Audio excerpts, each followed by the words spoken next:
I graduated in 2020 from VIT Vellore. I have a degree in mechanical engineering. After working for 1.5 years in sales domain, I decided to pursue higher education. When I actually started my prep hour, I gave the official mock one and I scored around 400. So I started from the bottom. Now, the biggest mistake I did there was not because of e-GMAT, it was because of myself, that I did not listen to what I was told to do. Because I was time constrained, I wanted to do things fast. I did not focus on doing mock quizzes or mixed quizzes. Now, the thing with mocks is that for me personally, I get very disheartened when I score low on a mock. You need to have a growth mindset wherein you say, okay, I'll learn just one concept, I'll solve just one question today, but okay, I know that this can be solved at one point of time, even if I get it 10 times wrong. Now, when you're going for an exam, when you're going for a battle, you want something which is so structured, so aligned that you only have to focus on learning part. Hello everyone and welcome to another success story of e-GMAT. Today we have with us Neelmani Singh who scored a beautiful 710 on his recent GMAT attempt. So welcome Neel and thank you for joining in today. Thank you so much, Abha, for introducing me. And first of all, I would like to thank the e-GMAT team for contributing to the score of 710. Thank you. Thank you Neel. So Neel, why don't you introduce yourself and give us little insights on how did you decide to get started with your GMAT journey? Absolutely. So I graduated in 2020 from VIT Vellore. I have a degree in mechanical engineering. After working for 1.5 years in sales domain, I decided to pursue higher education. So I decided between masters or doing a master's in business administration. Finally decided upon MBA because I wanted to go abroad as well for further studies. I decided GMAT would be the best way. So I started my prep around January 2022, and finally it ended in June 2023. So it was a long journey, but finally got the result which I wanted. Yes, yes. So Neelmani, I remember when you took your first mock, right? First mock, the Sigmax mock on the platform, you scored around a 540, with a V28 and a Q36. Oh, sorry. Yeah, Yeah. 36, right? So that clearly indicated that you needed to have some kind of foundation to be built for both of the Hmm. subsections, right? Hmm. But when we look into the particular ones, let's go one by one. So in verbal, RC was something that did come naturally to you to a certain Hmm. extent, right? But SC and CR were something that were a problem and were very visible problems from the very Hmm. start, right? So, what were the approach that you were taking earlier on solving these subsection questions, and how did that go about changing? Right. So when I actually started my prep hour, I gave the official mock one and I scored around 400. So I started from the bottom of the pit, right? I started from the lowest score possible. And when I scored first, it was around Q22 and V28. And Mhm. I started preparing using a course, but it was much more of a self study than a structured Mhm. approach. So I knew the concepts regarding SC, CR, and RC and Quant, but there was no structure, there was no approach, there was no strategy. It was just seeing a question how we solve in school, right? In school and colleges, that we look at a question and we start solving. It was such an approach. And after spending about 4 to 5 months of dedicated hard work, it was not that I was not consistent, I was not focusing on that content, I was not revising. I was doing questions. I started doing OG questions. I had complete the concepts which are covered in the syllabus. But from 400, I was stuck at 550s. I was Mhm. very demoralized. And that was the moment when I actually looked up e-GMAT. Because initially I had read some negative reviews about e-GMAT because there are 50 all kinds of reviews which you read on internet and you become a bit skeptical. So I postponed the plan to go with e-GMAT. But when I knew that I needed additional help with especially SC, because SC, it took me about 1.5 months and there was no improvement. And there were such good reviews about e-GMAT's SC course that I was like, okay, I at least need to study SC from them. So when I signed up for the course, I gave the e-GMAT mock, and as you said, I scored around 540. And again, when you score such low marks, you believe that okay, there is no chance that I can score more than 600 as well. Forget about 700. So, but all the mentors at e-GMAT initially, the first onboarding call, I was told that this is a normal score and there is clear cut chance that you can improve if you work step by step. So I started working on it. Now to get on verbal specifically, I started off with SC course. Now, one thing which I really, really like about the e-GMAT course and why I would recommend it to anyone is that it is very structured.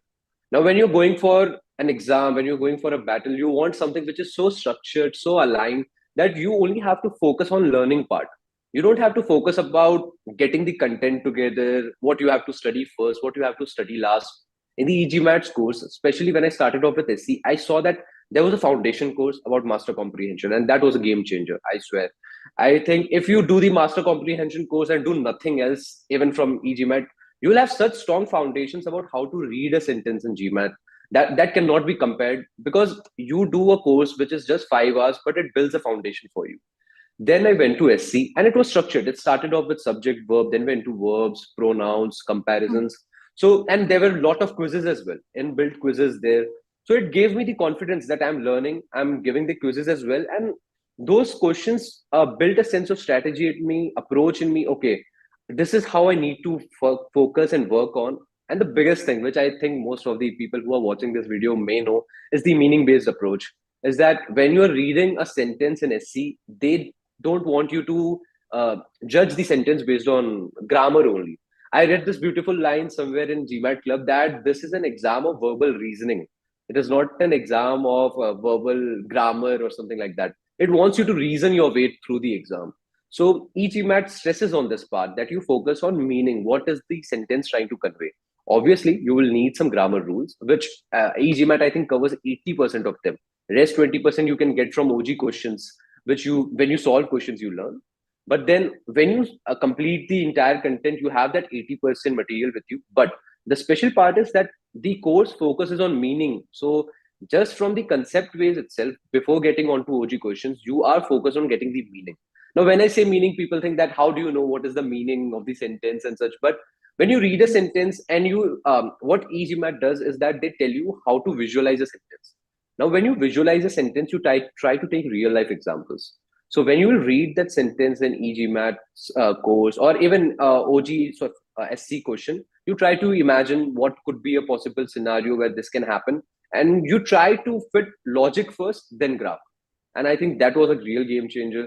And then going on to CR, which I used to believe I'm very good at, but when you see hard CR OG questions, you get very confused between two or three options, sometimes between four options, and it takes up a lot of time, and you have to skip that question. So the best thing I think about the CR part was the pre-thinking approach. Now, what I did wrong, uh, for people who are watching, I gave about 2 to 3 attempts of GMAT. So in my first attempt, what I did wrong was that I thought that pre-thinking is going to lead to the answer. I mean, Mm-hmm. pre-thinking will give me a definite 100% answer, but that was a wrong approach. I mean, the purpose of pre-thinking was, which I realized very later, was that you read a passage and you try to think what the author is trying to do here. What is the Mm-hmm. logic he has used? How has he arrived at the conclusion? So you try to ponder upon the logic of the passage. You don't have to get to the answer there. It is not the point. It is about knowing the passage 200%. It is about knowing the logic 200%. How this helps us is that when you go on to the option choices and you read option choices, those trap out of scope answer choices are so easily visible that you are easily able to reach the answer. So I Yeah. think that these two approaches, one, the structured approach of the entire course, Mm-hmm. one, the meaning based approach, wherein you learn the grammar rules first, but then you focus on grammar meaning more. And second, Mm-hmm. in CR, you understand the passage, but you think about the passage a bit. Okay, what is the author trying to do here? How is he trying to strengthen the argument? So those were two real game changers. And RC as well. I think RC was my strong part. But then the approach given by the course for RC was very organic, right?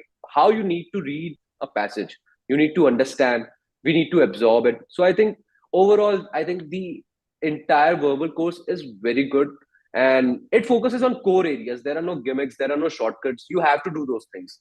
Even if you Mm-hmm. take some other course by some other organization, if they want to focus on core areas, core concepts, this is what you have to learn. So there is no way telling that okay, ye to nahi aayega exam mein, this is not going to be asked. No, it is the concept that you need to focus on, and I think that really helped me. Okay. And Neil, what about because you have done the entire course, right? You have Mm-hmm. gone through the subsection, like you said, the modules, right? And then there comes the stage two, the cementing stage as well, Mm-hmm. right? So, what were the crucial aspects that you could actually absorb in the cementing stage? How did that particular stage make a difference for someone starting, from foundation, just Mhm. building the concepts to actually solving GMAT like questions? Mhm. I think the cementing quizzes are a very critical component of how you study from e-GMAT module, Mhm. because we know that ultimately we are going to sit in an exam where there is going Yes. to be a timed environment and where you are going to be thrown questions, good, medium, hard questions, wherein you need to make some choices, you need to skip some ones. So what Mhm. cementing did for me, and I think it can help others as well, is that when you learn a concept, let's say when you complete entire SC, how do you know how good you are right now? So when you get those cementing quizzes, which are inbuilt in the portal, you are able to see now you have completed the entire concepts. Now instantly, when the concepts are fresh in your memory, you do that test. You are able to see where are you lacking. Mhm. So that is the best part about cementing. And also when you work with e-GMAT, the best part is mentorship, right? Now I was working with you. You may remember that when I tell you about that, I have worked on cementing, I have scored this much. You tell me that okay, now work on these concept files again. Try to do these questions. So we get this live feedback as well. So Yeah. this live mentoring that okay, we can improve right here, right now, the cementing stage, and then we can go on to the next stage. So it is Mhm. learning, giving tests, being in the entire GMAT mode. That is what I would say. When you study from e-GMAT, you are in the GMAT mode itself. That is what was lacking in my first 5 months, honestly. Mhm. I was studying very hard. I did not used to take any kind of breaks. I used to study on weekends. I Yeah. used to work. So I have a very intensive job wherein I have to work about 10 hours, and Mhm. it requires 10 hours of consistent focus and intensity. So I cannot take breaks in between. I'm exhausted after that. So I used to study before, and I Mhm. used to give only 2 to 3 hours before that, and on weekends I used to study. So for the first 5 6 months I had given so much energy and time that I thought that okay, I know everything now, but still I'm not getting the results. But when I took the e-GMAT course, it told me more about GMAT. What is GMAT Yeah. asking? What Mhm. GMAT requires from me? So and cementing was one part of it, that okay, you need to give the quiz and exam in a timed environment. So why Mhm. not give this concept in a time environment and then check what is going to happen or how you can improve. Okay. Yeah. And once you are done with the verbal, right? Like now you have an understanding that in SC there is a meaning-based approach, right? For CR there is pre-thinking, right? Now when we talk about quants, because quants also you had to do it almost from the scratch, right? Mhm. You have done the entire course, you have done the cementing. So what really made that difference for you in quants that you could not do previously? One thing that I would specifically say would be the course structure itself, because all the Mm-hmm. topics of GMAT syllabus are covered in the section Mm-hmm. itself. What used to happen earlier was that I knew concepts, but some of the concepts were either irrelevant or they were never going to be tested. They were advanced concepts which GMAT never uh, has never asked or is never going to ask as well. But Mm-hmm. in e-GMAT's Quant course, everything was specific. That okay, if you're learning this concept, there is a very high chance that GMAT is going to ask this concept. Now, uh, for context, I don't like Quant, right? I'm an engineer, but I was more inclined towards verbal and Yeah. Quant. I was hoping for a Q47, Q46. I was more Mm-hmm. inclined more towards it. So what happened when I started the Quant section was that I knew it is helping me, but I felt as if I want to do verbal again, verbal again. I was inclined towards verbal more. But then Mm-hmm. I found with the con section was that whatever amount I did, even if I did 20%, it helped a lot. Because there were Okay. concepts such as how to even do prime factorization. I knew how to do it. But there were different ways to ask that question. Now, when you frame a question differently, you don't, the first thing which strikes you is just start solving. It does not strike that, okay, you can use this concept and it becomes very easy to solve. So this is what I got from the entire module from Quant. That yeah, Quant is not my best part, but it is not that hard. You Yeah. can look at a question, it can break easily. You can solve it in 2 to 3 lines. It is just Mm. you have to be patient during the entire journey as well. But if there is some concept, for example, if you don't like verbal, if you don't like Quant, you have to be very patient because the exam is not that tough. It requires you to be consistent. It Mm. requires you to improve consistently and give your entire focus towards it. But then it is not something, as they say, it is not something like rocket science wherein you cannot do it even after spending time or giving honest hard work towards it. So yeah, Yeah. Quant part, I honestly believe that It was good. As I don't like quant, it became a bit tedious for me. Ki, okay, yeah, ab ye quant karna padega after verbal. But then it helped a lot. It Hmm. definitely helped a lot because the question toughness as well. It built me for the hard questions in OG. And medium questions became very easy for me, very very easy. I was Hmm. able to score 90% in every medium quiz for Hmm. official guides after doing the Quant e-GMAT course. And hard as well. I think 70-80% accuracy in hard as well. If I like Quant more than I do right now, I have started liking Quant now. But at Yeah. that time, I would have definitely scored a Q50 as well. In my actual exam, my split was V39 and Q49. Hmm. And if I could have done two questions more, I would have been at Q50 as well. So, yeah. And Yes. it was because of e-GMAT.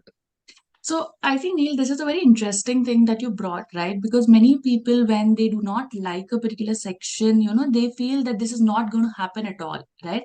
But from someone like coming from a person like you who already had negative vibes towards quants and actually started loving and enjoying quants, it actually brings out the fact that if you really understand the structure, it's not that tough, and Yeah. everyone can do it, right? So this was almost the first phase of your preparation where it was you were learning the concepts, processes, building the foundation, right?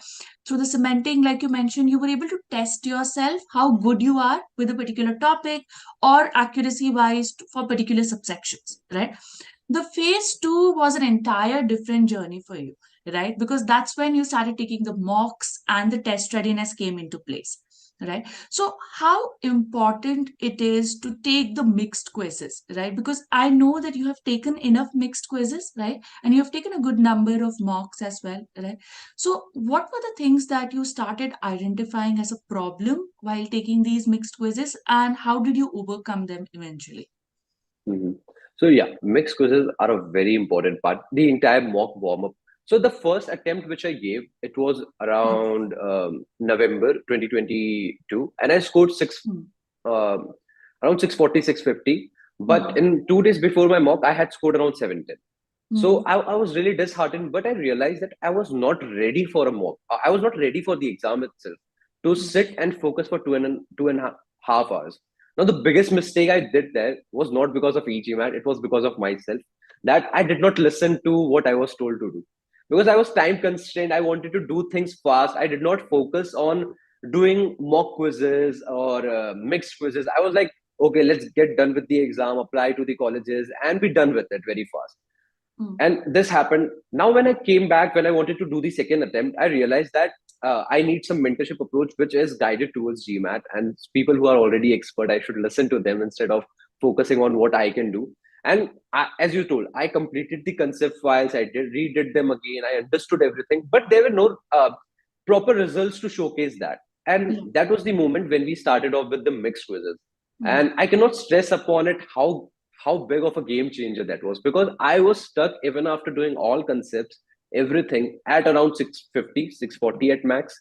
Hmm. And you may remember that I wanted to quit my journey of of GMAT, entire GMAT. Yeah. I had started studying about how I wanted to do GRE, how I would do some other certification and continue doing my job, because I thought that this is not for me, right? Yeah. Because I am not able to perform better in the exam environment itself.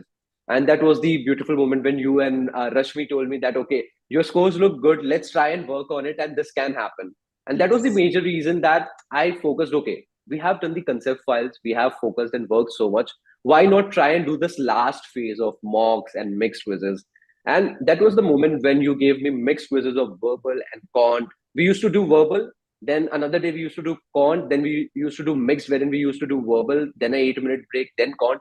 And Yeah. that built confidence in me that, okay, I know the concepts. Now I'm doing exam quizzes in an exam mode. That, Hmm. okay, I'm doing verbal, quant, then I'm doing 15 question verbal, 8 minute break, quant, then I'm doing a full verbal break and quant. And it gave me confidence. Okay, this is not exam. I just need to focus on this. On handling the pressure, on Hmm. applying my concepts in the exam mode, because I know I can apply it. I have applied it, but it is just in the exam mode that I'm not doing it. So those mixed quizzes gave me so much confidence about my ability that I know this stuff and I can apply it. And second, the most important was feedback and review. After Yeah. every quiz, we used to review that, okay, if I have done this much, is there something which is consistently going wrong? For example, Mhm. something like timing, something like some topics like word problems in Quant. So we used Okay. to work together on that. That okay, we can do some additional quizzes on it, work one day on it, and then come back and do mixed quizzes, and then going up and slowly going up to the mock warm up, and that was the game changer. I think for anyone who needs to know this, I was stuck at 650, 630s, and within 20 days, I'm not Mhm. lying, within 20 days, I was at 730s. Yeah. I increased my marks by 100 points by not learning anything new, Yeah. by not reading any new books, by doing e-GMAT content. I was at 630, 650, but by applying the mock strategies of e-GMAT, by doing the mixed quizzes from e-GMAT, I improved by 100 points in just about 20 days. And Yeah. that increased my belief in this entire system itself, that okay, this is how we should approach the exam. So it was really helpful for me. Yeah, I think Neil, I do recall the moment where you were almost about to give up, right? But Yeah. the only thing that I think kept us going was the fact that you had the stats in your favor, right? Hmm. So when you looked into the individual stats of SC, CR, RC, you were doing quite well there, right? So it was not an ability issue, and that is why I think we decided to take the test readiness route because Hmm. many a times people believe that once a section is done, cementing is done, it should be easy to crack the mocks, Hmm. right? But Hmm. mocks is a very different ball game where it's Yeah. a lot of stamina, there's a lot of test taking skills, right?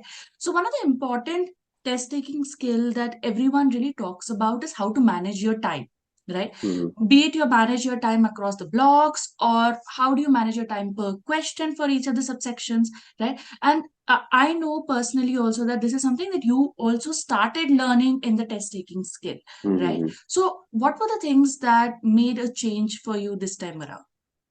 Right, for test, initially I had no strategies for test Mhm. taking, timing. When I initially started studying, when I gave the first attempt, I had no strategy at all. It was just in my second attempt when I started listening more, when I started focusing more. Okay, we need to have a strategy because ultimately I have to give the exam. So, as you may remember, I had no strategy for verbal as well. I was very good at verbal. I was scoring good on the portal as well, but during the test environment, I was not doing good. And one of the reasons which I observed and which I have studied students as well, and I have learned from them as well, that we tend to get every answer right. That in especially in verbal, because verbal, there are five options available in front of you, and you can reason through, okay, this is wrong, this is wrong. Between those last two options, you can spend 1 minute or 5 minutes. You can take time if you want, but ultimately you need to move on. That is what took me about 1 month to accept that okay, I Mhm. don't need to get all 36 questions right to get a V40 or get a 700 plus score. You can skip some questions. Now you don't need to skip questions such as you have done four questions, you skip fifth directly, you go to sixth. No, I mean, you need to have a systematic approach when you are given everything to a question. But sometimes the questions, or you are not in when you started reading, it did not click you directly. So either you do POE, process of elimination, and you just move on, because there is a very good chance that the next question you are able to do good. But instead, if you spend about good chunk of time on this question, wherein you know already that you half understand the question, you are going to, the probability of getting it is very low, getting it right is very low. Why don't cut your losses and go to the next question? And Mhm. this is a beautiful concept which I learned through, I think I read somewhere about GMAT exam itself, that they want you to become a business leader, right? They want you to become a business leader. They want you to take business decisions, critical decisions. Now, when you are in a test taking environment, you don't think about such stuff. But when they're planning the exam, they think that, okay, we don't want the student to do all 36 questions right, but we want the student to understand that there are some things which they can skip, cut their losses, and make some gains on other questions. Very true. So Yeah. this is something which we need to do during GMAT prep itself. That okay, when you're doing mock, there are 36 questions. There will be two or three questions which you will won't understand. That okay, Mhm. this is very difficult, but you have to make that conscious decision. Okay, I'm going to focus more from the next question. This is something I don't understand, and same goes with Quant as well. Because Yeah. Quant, the entire GMAT part of the exam, the Quant part of the exam is not that difficult. You know that there is some one or two hidden details which I'm not able to think about. If I'm able to crack that, I will get the question right. Now, Mhm. the problem is that you don't have the luxury of time on GMAT exam. If someone would have, everyone would score EQ50 without even preparing that much, because you can just sit through 10 minutes for a question, you will be able to break through, but you only have limited time.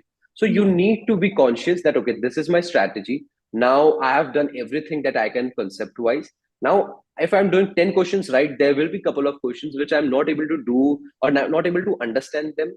Just cut your losses, move ahead with the next question. That's it. Just cut your losses, move ahead. That is GMAT. Just focus. Yeah. As I can remember, Ava, you telling me a good advice that breathe and go to the next question. So what Mm. I used to do personally was I used to solve a question. I used to take a deep breath. I used to go to the next question, because what that did was it just uh, something like factory reset happened in my brain after every Yeah. question. I did this question. I'm breathing. I'm going to the next question, and people would think that this is a time waster, right? Taking a breath and going to the next question. But this is something which makes you calm during the entire exam, because the concepts you know already. Now if you falter after knowing the concepts, it is only because of the test taking attitude, Mm. and you can build it after consistent effort. Because someone like me, who knows that I'm so good at verbal that I can get a lot of questions right, it becomes very difficult for me to accept during the exam taking phase that, okay, I'm not able to answer this question. Why am I not able to answer this question? I want to get this question right. So that ego just comes in, that you want to get this question right anyhow. And it took me Yes. some time to realize, okay, I'm stuck between two options. I just reapply my concepts and meaning based approach. I'll just select one of two and move ahead. So Mm. that is very important, very important. It can improve your score from about 680 to 720 in just 10 days if you're able to do consistent, conscious approach towards it. So yeah, I think that is something I learned from you itself, that you told me, take a breath. Every question is a new question. You don't have to focus about what is already gone, Yeah. and do what you can do best on one question, and just do one question at a time. And this is something I just used to write even on my hand, one question at a time, one question at a time. So yeah, that is something that we really need to apply. Yes, true. And because you started from a 540, 400 level score, right? So that means you had to learn a lot, right? Yeah, Now, when you are moving from subsection to subsection, so everyone has a way of note making or they make error logs, right? So, how crucial do you think these substances are to anyone's GMAT journey? Like, how did they play an important, crucial role? This note taking error logs for you for your actual improvement? absolutely. Now, when I started off from 400 or 500, it was very difficult to actually even imagine that I could score 700, right? Because you think that you can never do so. And I believe many students who will watch this video as well, they will realize is that when you're preparing, you feel that you are putting in so much hard work, but you are still never going to grow. And I had so many self doubts about myself, my ability, that why am I not improving? Right? Because you want to improve, you want to do good in life, you want to do good on this exam, but Yeah. despite putting those efforts, GMAT is not giving you results. And we tend to think that we are inferior in terms of our aptitude, in terms of attitude, but it is just our approach. We just need to tweak our approach. And I think error log and reviewing the quizzes and note taking is just, I think that is one of the critical components in that approach itself. So I'll just give you a rough example that I did not make any kind of error log during first 6 months of my GMAT prep. I had no idea what I was getting right, getting wrong. And why that is important to make error log is that when I started doing it, my the rate at which I was doing errors reduced drastically. Because what used to happen, I'll just give a simple example, is that for example, when I used to do Quant, okay, and I knew that I was doing silly mistakes. All right, I was doing silly, but when you don't make error log, you just tell yourself that this was a silly mistake, okay, next one I'll get right. This was a silly mistake, I'll get next one right. That never happens. That will never happen, because you are just telling yourself and just pushing aside that issue, that okay, this was just a silly mistake, it was not conceptual, so it is not important. But the fact is, in GMAT, you will know the concepts. It is the hidden details, it is the silly mistakes that is going to get your score down. So when I started making the entire error log, I used to write, why did I make that silly mistake? Was it a division? Was it a multiplication? Did I not write the values properly? And I made behavioral changes in my approach itself, that I used to, when I used to read the question, if it is a very small, short question, I used to read it twice if needed to change my approach, change my attitude. When I used to write the values, I used to do very neat work. Mm. that I would be, when I look up, I should be able to trace entire steps of what I have done. This was what I did in Quant, and it improved drastically, right? Because I have done so much hard work. Why lose some questions to silly mistakes? But when you tell yourself passively that, okay, this was a silly mistake, this can be improved, it never improves. But when you put it in a proper formatted manner, that okay, out of 10 questions, I have got seven wrong because of silly mistakes. This is something serious and something needs to change. I cannot just keep going on solving questions and imagine that this is going to get proper. Same goes for SC, CR, and RC. For example, what happened with SC was that when you learn concepts for SC, that any student who does SC course, you know what parallelism is, you know what comparison is. But there are different ways to ask this question. So when you do a SC question, there are six or five or four concepts that can be tested. Were you able to see at least those two or three concepts, or did you miss the fourth concept? Or did you get the question wrong because you did not understand the meaning? Or you skipped such a silly thing that you don't know about, that you should have known? How do you track this? Let's say, for example, there is a structure which official guides accept, but you don't know, you did not know about it. How do you keep track of it? So that is where error log really helped me. I used to make track of questions which I got wrong, and I used to see, okay, if there is a conceptual gap, I used to write what concepts I don't know. I used to write what approach was used by me.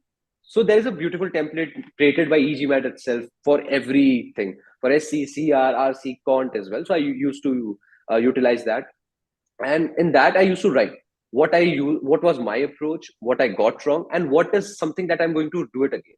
And I just used to refer it casually, right? After 2 days, after every 3 days, I just used to refer it casually, and it stuck with me in my brain. When I was doing the question next time, when I saw that kind of structure, when I saw that okay, I'm there is a chance I'm going to do a silly mistake because I think the question is easy, I used to activate my brain cells. Ki, you need to be more conscious now. You need to be more conscious now. This is something which we have seen in the error log. We are not going to do that error again. So Yeah. it helps you improve fast. As I said, uh, there are self doubts. You will believe that nobody, I trust me, nobody would have self doubted, would self doubt themselves as much as I have in the last 1 year regarding my journey. Imagine trying to study for 1 year and then saying I will do GRE. I have done that much of contemplating that if I can do this or not. But doing this little things, doing an error log, reviewing it, following a structured method really helped. It gave me a Mm. structure. It told me, okay, it is just something I can improve. It can be improved. It is not static, it is dynamic. So, yeah, error logs can help someone a lot. There can be different ways to do it, but please track your errors. Track your errors. Yeah, I think Neil, you said it very beautifully, and you brought out a really, important lesson here that, whenever you take a quiz, you have to really ask yourself, right, what went wrong and why, right? Because while you were explaining the error log, you pointed out some important questions that that you used to do, that you used to really ask, like, did I miss a grammatical error, or it was a meaning problem that I could not identify, right? So all these small mistakes, sometimes people just tend to shove, right? Because they really don't understand. So it's always important to ask the right questions so that you can further see the improvement, right? So I think this is something that you really did beautifully, and we could overall we started seeing the results also coming into place, right? Now the last and the final phase was the mock phase, right? And I know that you went into the mocks, right? And then you did take a GMAT attempt as well, right? That is also something we must discuss, right? So, how many mocks did you actually take? And how did you decide that you are going to book your test date? What is the things that you should keep in mind while doing that as well? Mhm. So the first attempt which I gave, there was no structure around it, as we already discussed. That Yeah. I gave it in a rush. So the second time when I wanted to give my exam, I wanted to be exam ready. So I Mm. wanted to give a few mocks and be prepared around it. Now the thing with mocks is that for me personally, I get very disheartened when I score low on a mock. I get very disheartened. So when I see quizzes, it's okay. I have a positive attitude that I can improve, I can fill my error log. But when I see the overall score after a mock, I get disheartened if I score less. So it was a very, I think it was a mental challenge to sit through those mocks and actually give, because I know the result will come after the exam. But then I was ready that this is the way to go. And as I had this, some people can have this, right? Which I have, that test anxiety, that you have studied everything, but you believe that maybe things won't go right. So taking mocks can be a good way to remove those doubts and fears. So you Hmm. help me with that, that you help me plan mocks in a way so that we have enough mocks under belt before I give my exam. So how I picked my exam date was that I had already completed everything, all my syllabus, and I thought that as I have completed all the syllabus, I have given one mock. I should give one attempt within the next 20 to 25 days. Yeah. So I Hmm. booked an exam date after 25 days, and for those 20-25 days, we just focused on test readiness and mocks, just Hmm. test readiness and mocks. So after doing test readiness and mixed quizzes, when we started off mocks, I focused only on official mocks and e-GMAT mocks. Even if I gave other mocks, for example, the free mocks available on other websites, I only gave it for improving my timing strategy. I did not take those questions seriously because the question qualities were inferior. I could sense that after doing so many OG questions, doing so many hard e-GMAT questions, that those questions were so easy, it struck me easily, but I wanted to do them for stamina and timing strategy. Hmm. Two mocks which I would recommend personally is the official mocks and the e-GMAT mocks. E-GMAT mocks, because they are a bit tougher in terms of what they ask you. So it plans you actually for the exam day, because the thing on exam day is definitely going to ask you more, right? Hmm. So it helps you. The e-GMAT mock and official mock go perfectly in sync. You should give both and leaving some time gap. So how we did was that we used to give one mock. I used to give one mock. Um, and the entire day I just used to relax myself, and next day I used to review the entire mock, question by question, what I got right, what I got wrong, what was my strategy that went wrong, if I did not skip some question at the right time, or during my break, if I used to do this during my break, if I'm taking the right kind of food. If I used to eat a banana, I used to experiment. Should I eat a banana and a dark chocolate? Should I eat just a dark chocolate? Should I cut down on the time? Should I do some jumping jacks? Should I do some push-ups to Hmm. increase the blood flow? So I used to do those experiments, and I wanted to be in a mode that the exam becomes just another mock. Hmm. So this is how we used to do. I think I gave, as I had depleted my lot of my resources, I had less mocks available. So I gave the Yeah. e-GMAT mock where I scored around 720, Hmm. and I gave the official mock wherein I scored 730. Yes. And my exam date was on 31st. The attempt was on 31st, I think, May. 31st May was my attempt, and on 29th May I scored 730, and on 31st May, surprisingly, I scored 680. The Hmm. score dropped by about 50 points. Hmm. Now, usually the kind of person I was, when I gave my first attempt, I would have become disheartened. I would have been like, this is not for me. But this time I knew that I know this exam, I can score good, because the major reason were two things. One, the e-GMAT mock result, getting a 720 on a e-GMAT mock really meant something to me. And getting the 730 result on official mock told me that I have the ability. Something went wrong on the exam day. Something went wrong. And that is how we did that entire scenario. Yes. So I remember after the 680 mock, we had that ESR analysis call, right? And I would like actually you to tell everyone that, how a small thing, like I remember in your 680, your SC and RC were really good, right? It was actually the CR that had dropped, and that was the Yeah. entire game changer, right? Mhm. For verbal specifically. So, what happened on CR that day? Because you can explain your experience the best, like the test day experience, right? Mhm. So, why don't you give us a little bit insight on what happened in that 680 attempt and how did you work forward after that? Right. So, what happened during that attempt? I was very confident that I'll do good. And when I started off the exam, I was doing good. I was going along smoothly. But what happened was when I was solving CR. So, as you told, I did score even in my ESR that we analyzed. I did score good in SC, RC, and what lagged was CR. Hmm. And even during exam, I felt that. The reason being, when I solved that question, I felt that these questions are tough. I started feeling that these questions are tough. I don't know why it happened subconsciously or what. As because I was not able to solve them as easily as I used to, I thought Yeah. that these questions are tough, and that feeling nagged along the entire exam.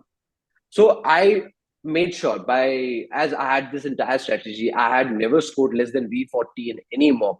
So I was sure that, okay, RC, I used to take a breath, I used to do it. But CR, as hard as I tried, I just found myself lost in the exam environment. And the reason being was that I let the first or second questions dictate the entire momentum of CR. Hmm. Because even if I could have gotten the first question wrong, I don't even know if I got the first question wrong or right, because you don't know which exact questions you get right Yeah. or wrong, right? Yeah. So if I could have told myself, okay, this was just first question of CR, let's focus again with a fresh mind, I could have done better. And this is something which I think destroyed my con section as well, because I knew subconsciously that I have not done that good. I have not done a V40 job in my verbal, and when I took the break, I went to the washroom. I told myself, okay, I'll try my best during Quant. In Quant, first two sections, I did great. I had the accuracy in first two blocks about 80-90%. Yeah. And I was on the way towards a Q50, Q49 potentially. But during the third block again, I saw some questions and I told myself that these questions are looking hard. Instead of solving them, instead of focusing on the exam, I started telling myself, this looks hard, I can't do it. And I went into a passive mode कि यार एक और attempt देना पड़ेगा, GMAT is not for me, I'll look what can happen. These thoughts came into my mind. I started thinking, okay, CR तो ऐसा हो ही गया है, let's get over with the exam. I gave the Yes. IR ऐसे ही कि just get finished with it. And when we saw the ESR, I could see that what a blunder I had done, right? Because if Hmm. I could just get two questions more right, just two or three questions right, I could have scored 700 back then. True. So this is something that everyone needs to understand, that one question can be hard. One question it can be hard. It can seem hard to you. It may not Hmm. be hard. So don't judge a question's hardness. Even the question which you think is a V40 level can seem very easy to you. A question at a V32 level can seem hard to you. So it really varies as per what is your state of mind during that question. So just take a breath, forget about the level of hardness of a question, focus on giving your best and treat each question as a new question. Treat Yeah. each section as a new section, because you don't want to judge your score while giving the exam. Please don't do True. that. I have done that mistake, and it is a very painful mistake, because if you would have avoided it, you could have scored 700. Just give Yeah. your best on each question. Forget about scoring yourself. That is why you have paid that amount of fees to GMAT. Let them do the work. Let the algorithm do the work. You just focus on the question. You just focus on what you have learned. That's it. Yes. So that is something I would want people to focus on, because you know the strategies. It is just because of the attitude during taking the exam which needs to be fixed, and that is Yeah. something I lacked when I took the 680 attempt. Yes, yeah. I think many people, tend to do this, right? They have great abilities, but just in that moment when you skip, right, and you lose your mindset for a second, after that, it can be a completely turn around, right? Hmm. And I think that's what we learned from your ESR, because before that, it was a 680, but we were not sure what could really have happened, right? But after that 680 analysis, we could see that, and when you were discussing also, all things were coming into place, and we could really join the points that, the third block, you had a problem with quants, you face a few questions, and that could have, led to your drop in the morale. Right now, coming to the final mocks, right now the 680 is done, and we really worked through this, right? Especially the mindset part, because I think it's an ability and mindset combination at the end of the day, Yeah. right? How prepared you are is ability, but right, and how calm you remain during the exam is the mindset, right? And it's always the combination of both that can help you get to the Hmm. success, right? So talk about the 710 attempt. What happened in this scenario, and what did you actually do in the last 2 3 days? Because I know many people want to know, what happens in the last 2 3 days. What do you need to do? Do you do a lot of mocks, exercises? Because that is a very tensed period, right? You know that your test is approaching, but at the same time, you don't want to overburn yourself also, right? Yeah. So there's a bit of a dilemma too. So what did you do in the last 2 3 days? Right. So in the last 2 3 days, especially as we talk about mindset really counts in the entire exam. So I used to take sports metaphors for me. I watch football, so I used to take inspiration from Ronaldo. I used to take inspiration from Michael Jordan, Kobe Bryant. That these guys, even do. even by going through adverse times, they used to keep going through, keep pushing. And that's what I told myself even after getting that attempt, that I need to keep pushing myself. I need to keep pushing myself. I used to take these examples and I used to tell, okay, this is just an exam. Let's just take a break. Last 2 3 days, I gave my mocks. I was ready. Last 2 3 days, all I did was I just told myself, just this one day, we just have to focus on GMAT during the exam. We have learned everything that is possible. There is Yeah. nothing extra I should learn right now. One, I should not think about the result. Two, that okay, what if I score less? I'll have to study again. What if I score more? This will happen. Just don't think positive or negative. I know visualization is a good tool, but visualize this, that giving your best on each question. That is the best thing that you can imagine. So I told myself during these last 2 3 days, I used to think about these post stars, that how good or how they have endured through adversities despite facing failures. And I thought to myself that I spoke to myself that okay, we have prepared everything, we have done everything. Let's just listen to some music, let's just relax, and let's just casually read through our notes or strategies. And during the exam phase, let's just focus on one question at a time. That's it. Even if Yeah. my first question goes wrong, my second question goes wrong, everything goes wrong, even if there is a war outside, bomb blast is there, I don't care. I am going to give my best on those questions. I am going to focus on the 36 questions first in verbal. I'll take my break. I'll focus on those 31 questions. That's it. That is all I care about. I don't care about what result is going to come, because I have done the hard work. Everyone does the hard work in the last 3 days. I would advise just to calm yourself down. Just Yeah. tell True. yourself that okay, now you know everything. Hmm. Just focus on those 2.5 hours. Don't think before, after. Just focus on that, and the exam will take care of itself. Don't worry about it, because you have put in so much hard work. If you have followed the right strategies, right methods, if you have shown something good in mocks, test readiness, you should be confident. Now you just need to tell yourself one thing: just focus on doing your best. That's it.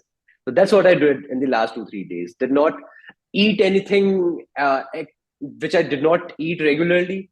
Did not did anything extra. That doing some extraneous exercises, that okay, this can help me in the last 2 3 days. Nothing extra, nothing additional.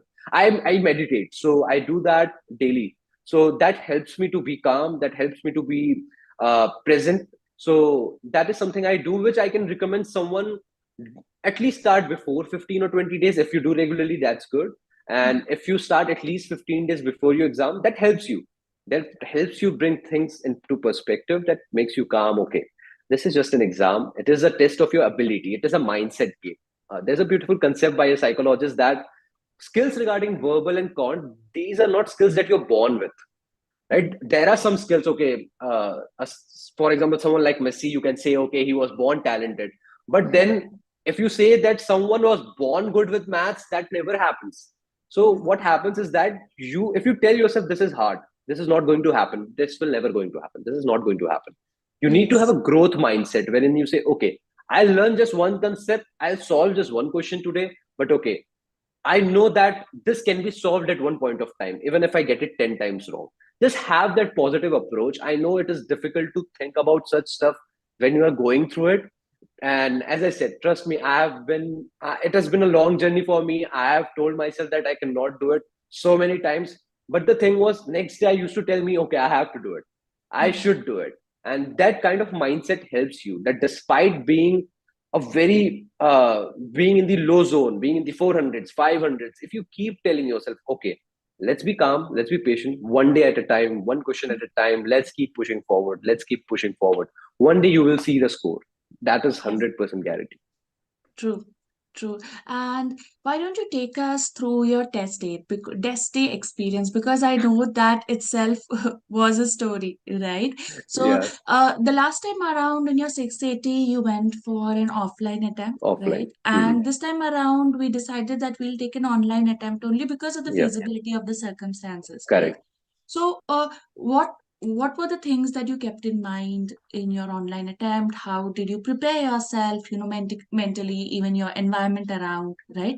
And walk us through your exam itself, because I think, mocks are a very different thing at the end. When you're sitting for the test, that's a completely different atmosphere, right? unconsciously also there's a certain kind of pressure. So how did you deal with question by question? Which section did you start with? It would be great to get those insights from you. Mhm. So for first of all, for starting off with online exam, what I did that I read all the rules for online, because you need to be very thorough with the kind of procedures and policies that GMAT follows. Now, anyone that wants to give an online attempt, I'll try to be very elaborate so that you have an entire idea and you can make a judgment. Personally, I would not again go for an online exam because it Mm. actually did not help me. It actually put extra pressure on me while doing the exam. So what I did, I for online exam, I prepared my room accordingly. I made sure that there is nothing such as a paper or a food item near me, near my desk table. I cleared everything. I kept my passport and a good power connectivity, Yeah. and I made sure that whenever the proctor is going to check my room, I'm able to do it in a very less amount of time. Now, the approach was that when I solve the questions, the proctor will want me to look more towards the camera and not look here and there, not move my lips. Now, I have this habit of speaking loudly or trying to use my lips while trying to read something like RC. So I had to Mm. make this change in my entire approach itself. Anyone who's wanting to do online attempt, remember this, that you cannot read anything. In offline Yeah. center, you can not loudly, but you can at least move your mouth. Yeah. You cannot move your mouth during online exam. You have to do everything mentally. So Mm. if you do, the proctor is going to tell you that, okay, you need to stop doing this. So what Yeah. happened on my exam day is that I was ready. I gave my exam at 6:30 p.m. I was Mm. very excited. Okay, now I have prepared everything. Let's give the exam. When I started off the exam, the proctor comes in, and it took a longer than usual because the access code that they use for starting off the exam took longer than it should have. It Mm. took about 15 minutes longer. So it becomes a bit tedious because then you have to sit there and then you have to sit through the entire verbal section. I used to give verbal first, break, then Quant. So I Yeah. gave verbal, Quant, IR, AWA. And I started off my verbal. After that, the proctor was good. She was cooperative. She then let me do my work. For the first 13 or 14 questions, I did great. I Mm. remember I got it. I think I got at least 13 questions right out of 14 or 15. Then Mm. what happened? There was a long RC passage, 3 or 4 paragraph long RC passage, and the light went off, power went off. Luckily, my Wi-Fi and lights were there. But what happens in my house is that when power goes off, AC gets shut down. Obviously, the fan starts making noise. Yeah. It makes that irritating noise loudly, Mhm. and you cannot wear these noise cancelling earphones or any Headsets. Yeah. earplugs, so you are going to hear those. Now, in midst of my RC passage, I am in third paragraph, and this thing happens. And as I'm reading, I get too close to the screen. Like Yeah. right now, as I'm getting too close, I just went very close.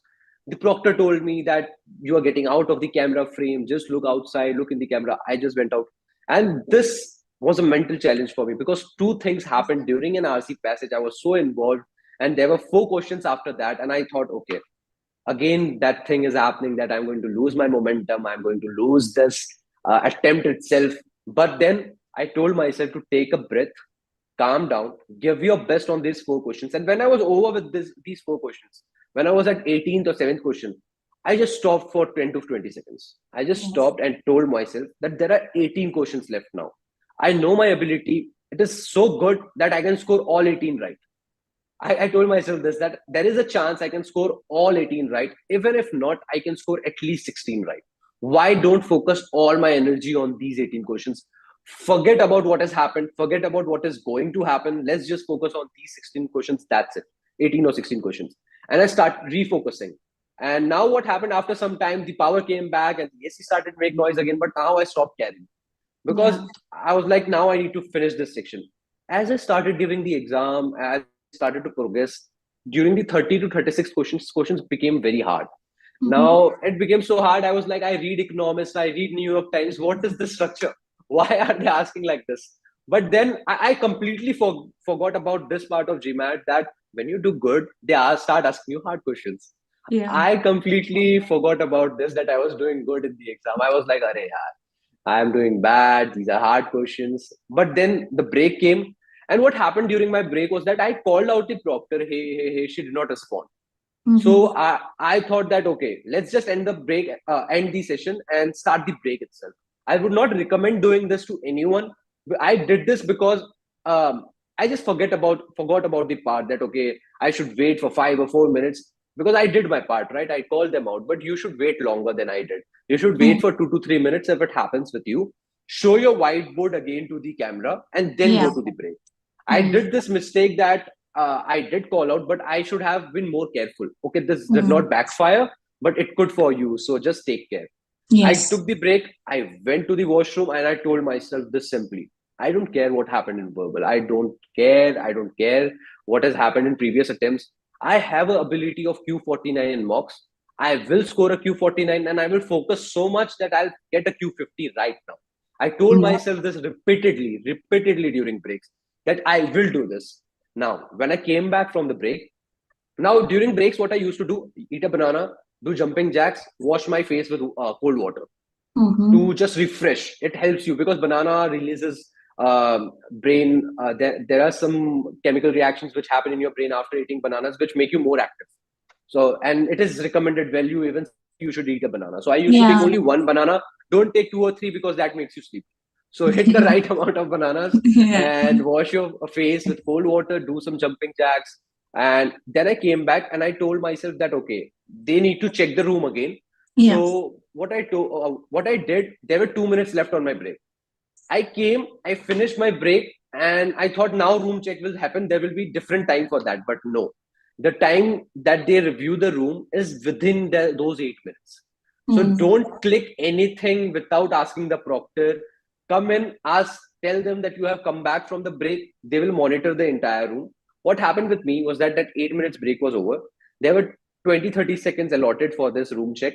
She checked the room. She was kind enough to do it fast, and she checked the entire room again. They will check your desk, they will check the entire room, they will check the whiteboard, and then you will start. I lost about 30 seconds in this process of my Quant section. Mm. Now, when I lost these 30 seconds, I did become a bit negative. Okay, up kya, now what should I do? But then I told Yeah. myself, "Ki, I had this approach, I don't care approach. Ki I am going to focus on the question. I'm just going to focus on what comes on the screen. As I told, I did not care if a war started outside my home. I will finish my GMAT exam and then go and watch who is fighting. So this was the approach which I had for my online GMAT exam. So the first, second questions were so easy for me personally that I was able to solve them very fast within 50 seconds, 40 seconds. So Mm. it told me that, okay, I have covered the time. Now we can go as per the process. Yep. So and even the fourth question I had to skip. Even if it was an easy question, I skipped. Even though I knew I want to target Q40 and Q50, why I did that was because I knew my ability. I know that I can do hard questions right. I can do all kinds of questions right. But this question is not getting to me right now. So I just Yeah. skipped that. And I Mm. got about next 10 to 15 questions right. I remember that I did not get one question that I was fumbling or I thought what could be the way. I was on a streak for the next. When I reached 2021, now as I knew there are last 10 to 11 questions left, I took a breath and I told myself, this is the end of the journey. I just need Yes. to take a breath. Last 10 questions, I will get all 10 right. I told myself Mm-hmm. this, that I will get all 10 right because I know I have it in me. I know this is not going to, any question is not going to be tough. First question itself was tough. Mm. So it was a 5 line question, and I told myself I tried to half solve it, but then I skipped it. But next 10 questions I got all right, I think. Mm. I was able to solve all of them properly, use the method. Maybe there would have been some conceptual error which I might have done, but Yeah. then I gave my best. Even those these things happened during, and even during Quant section, the proctor told me look up, look in the camera when I was solving. So she told me to adjust the camera again. So these things can happen, and if Yeah. I also don't like these distractions, and if you don't, please don't go for online. Mm-hmm. But if you think that either get into practice or getting distracted a bit, or if you think or if this does happen and your GMAT exam is nearby online, just do this one thing: whatever they say, do it. If they say Mm. look to the camera, just look to the camera, don't argue, don't waste your seconds times arguing that I was looking in the camera, what is the Mm. problem. Don't do that ever. Complain Mm. to GMAT after you give the exam, during exam. They are not going to pause the exam for your fight, for Yep. your arguments. So just look in the camera, and if they say look in the camera, look in the camera. If they say adjust the camera, adjust the camera. Just do it. It will take 10 seconds. Get back to the exam. That's it. So I finished the Quant section. I told myself, okay, I don't know what I have done. I know I have done great in Quant. I have done something which is Q49, Q50. I don't know what I have done in verbal because I had forgotten about the part that if I had got the hard questions in the exam, I might have done good. I did not remember that part. So I started IR casually. I skipped 2 to 3 questions out of the 12 questions in IR. I gave it casually. Okay, uh, I'm trying to solve. If it comes, answer comes, I'll just select or I'll just skip. So I gave it with that approach. AWA, I'm good with writing. So I scored 6. I did not prepare anything for AWA. Even if someone wants to prepare, there are good materials out there. e-GMAT, ABA shared Chinese burnt template with me that you can refer, and that is more than enough if you want to score 6 out of 6. I did 6. So when I finished the exam, I was not so hopeful to even look at the screen. I was like, okay, dekhenge kya hoga, nahi hoga. And there was a 710 on the screen, and I was very happy. I did not believe it firsthand. I did not believe it. For 2 minutes, I just looked down on the floor, and then I got up after finishing the exam that, okay, finally. I got the split of V39, Q49, IR5, and AWS6. Generally, the split of V39 and Q49 gives you a 720. But then on exam day, I think there is some protocol which happens which decides if you get a 710 or 720. I'll ended up with a 710 instead of 720, but nevertheless, I was very happy about it. I called my parents, I called my friends and told them that I scored this. But even after that, I was very tense because what they do, especially if you score more than 700, is that they flag your exam. What happens in flagging is that they review your exam much more, that what happened during the exam, Yeah, where all but protocols this followed or is not. only for online specifically. This Only for happens. online. Yeah, yeah. This happens only for your online exams and only if you score, I think 700 plus. This is Yeah. something I have read. You can verify as an exam taker that if this happens or not. But I have read that if you score more than 700, now I was very tense. That because I was not looking down. I was not. I looked down for once. They told me to look up. They told me I was not in camera frame. So I was very tense. What will happen? Are they going to take 20 business days to give me the result? So Yeah. I did not celebrate for the next 24 to 48 hours. And finally, I got the result. Monday, I got the 710 and the entire split. And that was the journey. It took long. Nice. And obviously, it is not a humongous score. I understand it is not 760, 770. But then for me, why is it special? And why I think why it is special for ABBA as well is because we work so hard for it. We worked so long for it because starting from a place like 400s, right? You start from the bottom. You start from the bottom. You keep that belief that you can do good and you score. And that journey itself tells that, okay, this is something which we can do. We can improve upon some things in life and nothing is impossible. And that is what you get. Yes. If someone is watching this, I can just tell them this, that it can happen. Just be there. Yeah, that's true, Neil. And I think this is a very crucial part, because when someone is not starting with a relatively very higher score, maybe 680 or 690, we always tend to question, right? There are so Mm. many students who would be in a similar situation like yours, who have self-doubted, right? Just starting off their preparation, they've just taken the first mock. And first mock is just like a raw mock. Sometimes you've not prepared also. For many people, they have Mm. not prepared also before for GMAT, Mm. right? But you have to Exactly. understand that mock is not it's not a judgment for you, right? That just tells you that this is the ability that you are at and this is where you have to, so this is the thing, these are Mm. the things that you need to do. That's about it, Correct. right?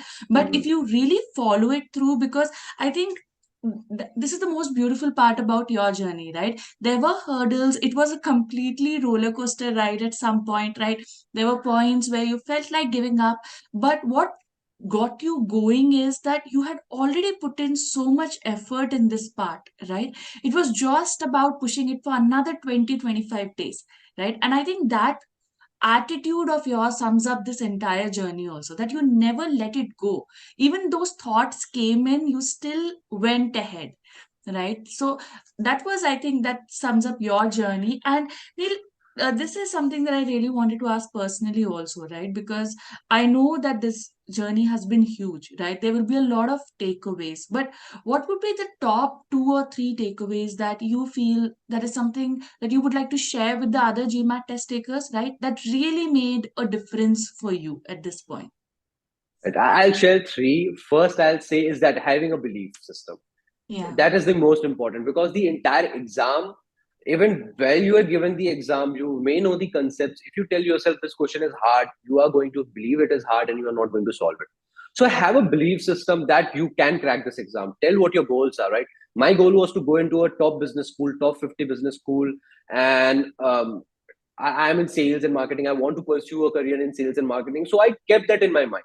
That despite, as I told you, my attitude was such that even if a war starts, even if a bomb blasts, I will keep going. I don't care even if I am ready to die for this. I was that dedicated to this stuff that I want to do this because it became personal for me that I can do Yeah. this. I can do this. I told myself this repeatedly. I read pages. I used to read articles about this. That is something inbuilt in people, right? Is that something which cannot grow? So I read this extensively that you can learn stuff, and I told this myself consistently. So have that positive mindset and attitude that okay, someone is scoring 750, someone is scoring 760. There is your friend who studied for 2 months and scored 680 to 750, but then all our journeys are different.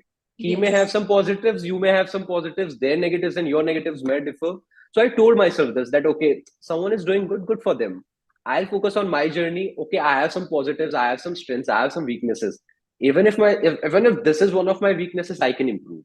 Yeah. So this is one takeaway, that please have a strong positive attitude and have someone. For example, I had my friends and I had e-GMAT to talk to regarding this. That okay, Yeah. I'm pushing and pushing. What should I do more? So have someone to talk to.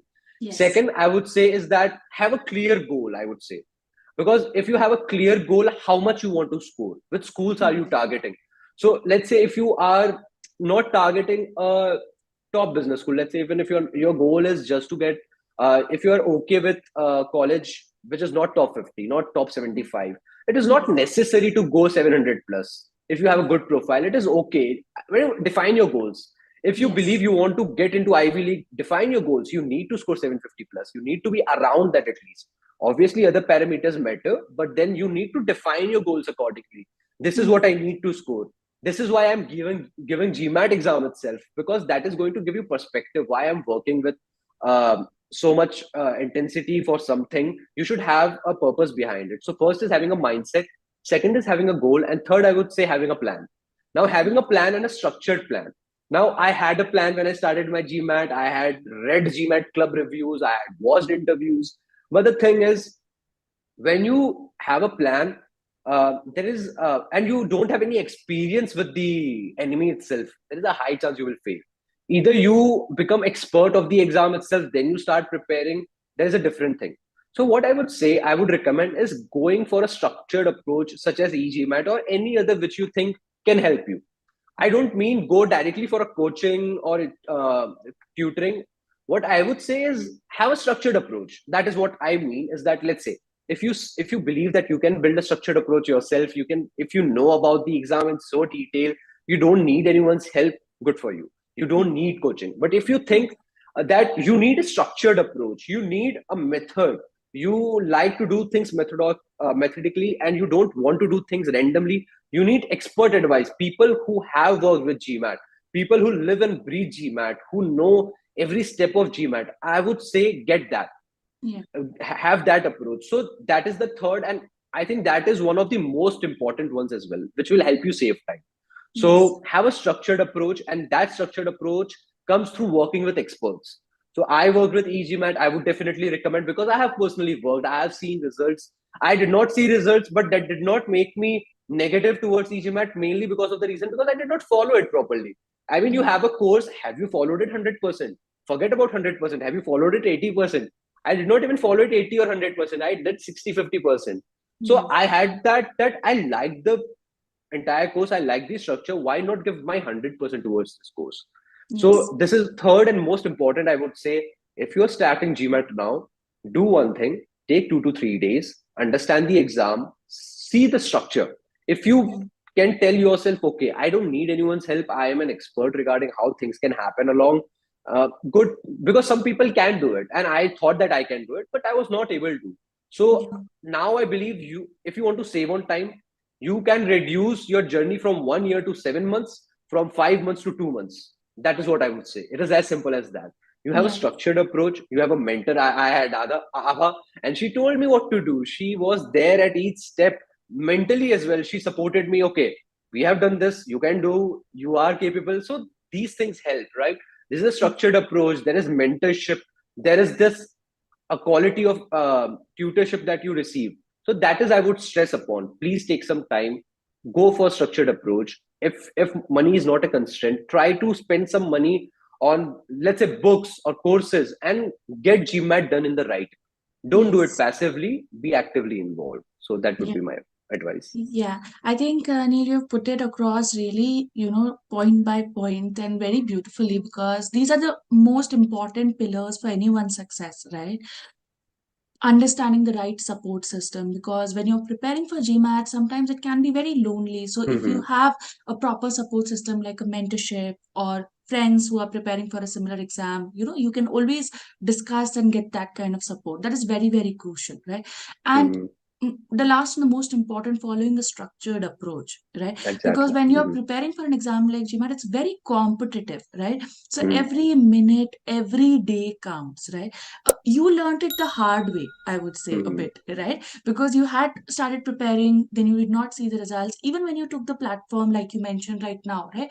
Starting, there were things that you were doing which, because you wanted to take the exam sooner, right? So you took the exam also, but later on, it was really nice of you to understand the corrective actions as well, right? You identified that and you gave it a chance, that let me just do things the right way, right? And I think that Hmm. belief in yourself and that attitude was also a completely game changer for you, right? Hmm. Because you putting it across like, okay, I've done these mistakes, you identified them, and you were all in to make those corrective actions, right? So Hmm. I think more than us, it is also about you understanding those at the right time, right? Because at the end, we are there to support you, but if it does not come from a student's end, it becomes very difficult, right? So I think it's both way through, right? So Hmm. I would really like to take this opportunity, Neil.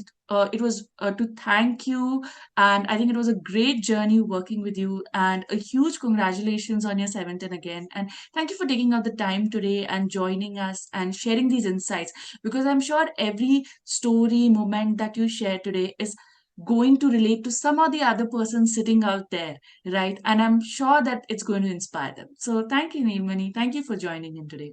Absolutely. Thank you so much, Ava, and thank you to the entire e-GMAT team itself.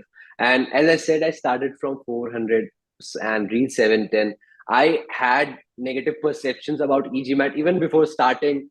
But then I would recommend to everyone is that do it yourself and then judge.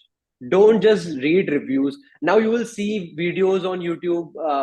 Let's say if you see videos from YouTube from e-GMAT that someone has scored 760, 750, but you have me in front of you who has come from such a low score, who has scored above, who did not want to take e-GMAT, took e-GMAT, and now values it so much that is ready to recommend it to anyone.